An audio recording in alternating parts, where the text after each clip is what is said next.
రుద్రుస్ కిచెన్‌కి స్వాగతం. మీరెప్పుడైనా డీమార్ట్‌లో ఈ మల్టీగ్రెయిన్స్ ప్యాకెట్ చూసారా అండి? వైట్ బఠానీ, గ్రీన్ బఠానీ, బ్రౌన్ శనగలు, బ్లాక్ శనగలు, పెసళ్ళు అన్నీ ఉన్నాయండి ఇందులో. ప్యాకెట్ మీదైతే స్ప్రౌట్స్ గురించి అని ఉందండి. కానీ నేను తీసుకొచ్చి కర్రీ చేశాను. అందులో కొన్ని వైట్ కిడ్నీ బీన్స్ కూడా వేసుకున్నానండి.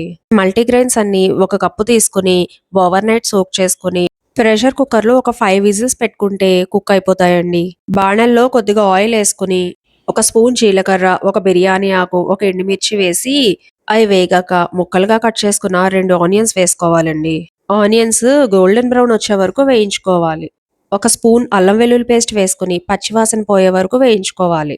4 టమాటాలను మిక్సీలో పేస్ట్ చేసుకుని అది వేసుకోవాలి. అదంతా బాగా కలుపుకొని ఇప్పుడు మన మసాలాలన్నీ వేసుకోవాలి.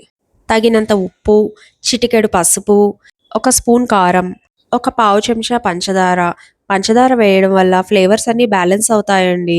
2 టీ స్పూన్లు ధనియాల పొడి, 1 టీ స్పూన్ జీలకర్ర పొడి, half teaspoon garam masala ఇవన్నీ బాగా కలుపుకొని మూత పెట్టుకుని ఒక 5 మినిట్స్ పాటు ఉడికించుకోవాలి. ఇలా మెత్తగా ఉడికించిన గ్రెయిన్స్ అన్నీ ఒక జాలీలో వేసి వడకెట్టుకుని పక్కన పెట్టుకోవాలి.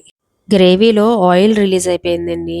ఉడికించి పెట్టుకున్న గింజలన్నీ వేసుకుని గ్రెయిన్స్ ఉడికిన నీళ్లను కూడా అందులో పోసుకోవాలి. ఆ వాటర్ యూజ్ చేయడం వల్ల అందులో పోషకాలన్నీ పోకుండా మనకి అందుతాయన్నమాట.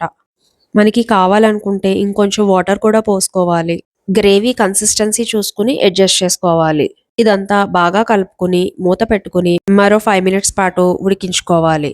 పప్పుగుత్తితో ఇలా కొంచెం మెదుపుకుంటే కొన్ని గింజలు క్రష్ అయ్యి గ్రేవీ అంతా కొంచెం థిక్ కన్సిస్టెన్సీలో వస్తుందన్నమాట. కొంచెం కొత్తిమీర వేసుకుని ఒక 2 మినిట్స్ పాటు బాయిల్ చేసుకుంటే మన కర్రీ రెడీ అండి. పుల్కా, చపాతీ, రైస్, బిర్యానీ ఎందులోకైనా చాలా బాగుంటుందండి ఈ కర్రీ. చాలా హెల్దీ కూడా. ఒకసారి ట్రై చేసి చూడండి. ఒక లైక్ ఇచ్చేసి వెళ్ళండి. ఉంటానండి మరి. Bye bye.